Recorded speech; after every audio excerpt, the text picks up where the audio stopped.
सलाम हिंदुस्तान दोस्तों, Aurangabad vlog series के 9वें वीडियो में आपका हार्दिक स्वागत है। आज जानिए हिंदी के कुछ शब्दों के बारे में, ऐसे शब्द जो आप शायद नहीं जानते होंगे। यकीनन कुछ शब्द तो ऐसे हैं जो आप नहीं जानते होंगे या उनके अर्थ आप नहीं जानते होंगे। तो वीडियो को ध्यान से देखिए और नए व्यूअर्स के लिए ये जानकारी देना चाहूँगा कि ये जो नज़ारे आप देख रहे हैं ये भारत के 1000 साल पुराने मंदिर के हैं और ये लगभग 200 साल में तैयार हुआ था और ख़ास तरह का मंदिर है ये।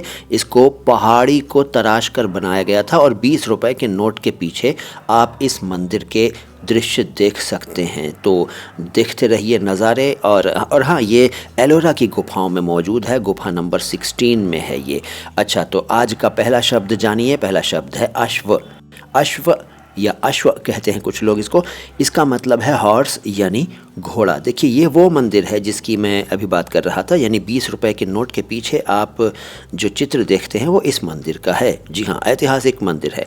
अश्व मैंने बताया घोड़ा इसका अर्थ है। और फिर अश्वगंधा एक औषधि है, एक दवा है, एक जड़ी बूटी है, एक तरह की झाड़ी होती है जो कि सदाबहार होती है और इसकी जड़ें और पत्ते काम में लाए जाते हैं। ये ताकत देने वाली मानी जाती है और टेंशन को भी दूर करती है, ऐसा माना जाता है।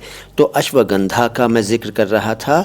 और इसके बाद ये जो आप देख रहे हैं ना, ये शिवलिंग वहीं है उसी मंदिर में जो मैंने आपको अभी जिसका नाम लिया था, यानी कि हाँ, नाम कहाँ लिया था, नाम है कैलाश मंदिर। जी हाँ, कैलाश मंदिर एलोरा का।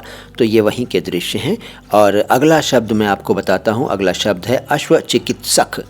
अश्व चिकित्सक यानी अश्व की चिकित्सा करने वाला, अश्व का इलाज करने वाला, यानी घोड़ों का डॉक्टर। और अगला है अश्व चिकित्सा यानी घोड़ों का इलाज या घोड़े की चिकित्सा। ठीक है, अश्व चिकित्सा। इसके बाद एक शब्द है अश्वपति। अश्वपति, पति तो हस्बैंड को कहते हैं, ये तो आप लोग जानते हैं। लेकिन पति शब्द का जो शाब्दिक अर्थ है वो है स्वामी, मालिक। जी हाँ, तो अश्वपति का मतलब हुआ घोड़ों का स्वामी, यानी वो व्यक्ति जिसके पास घोड़े हों। जाहिर है कि उस ज़माने में, पुराने ज़माने में जिसके पास घोड़े होते थे वो बड़ा अमीर आदमी होता था, तो उसे अश्वपति कहते थे। इसके बाद अश्वपालन यानी अश्व पालना, हॉर्स ब्रीडिंग।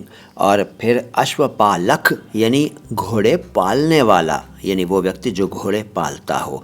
फिर अश्वमेध, ये आपने ज़रूर सुना होगा, पढ़ा होगा। अश्वमेध एक तरह का यज्ञ होता था जो राजा लोग करते थे।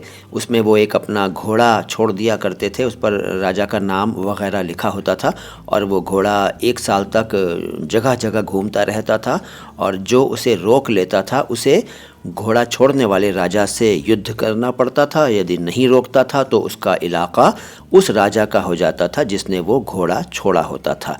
1 साल बाद वो घोड़ा जब वापस पहुंचता था अपने राज्य में तो फिर एक यज्ञ होता था और फिर पूरी प्रक्रिया जो भी उस यज्ञ की निर्धारित थी वो की जाती थी। तो अश्वमेध वो यज्ञ है। इसके बाद अगला शब्द है अश्वयुज। अश्वयुज इसका मतलब है अश्विनी नक्षत्र और आश्विन महीना। आश्विन महीना वो होता है जो भादों के बाद और कार्तिक से पहले आता है।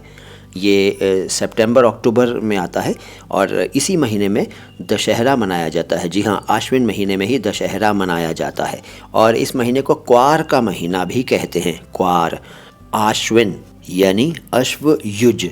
इसके बाद अश्व शक्ति यानी घोड़े की शक्ति, यानी हॉर्स पावर, अश्व शक्ति।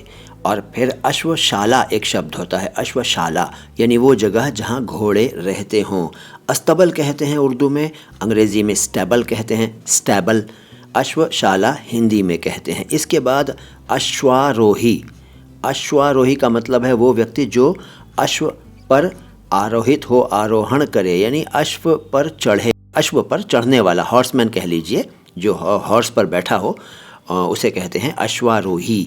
घुड़सवार कहते हैं आम बोलचाल में, घुड़सवार। इसके बाद अश्वारोही सेना यानी घुड़सवार सेना, वो सेना जो घोड़ों पर सवार हो। तो आज आपने कई नए शब्द सीखे ना और अनेक शब्दों के अर्थ आपने जान लिए। तो वीडियो अच्छा लगा है तो लाइक कीजिए, चैनल को सब्सक्राइब नहीं किया है तो कर लीजिए। मैं हूँ मोइन शमसी, अगले वीडियो का इंतज़ार कीजिए। सलाम हिंदुस्तान।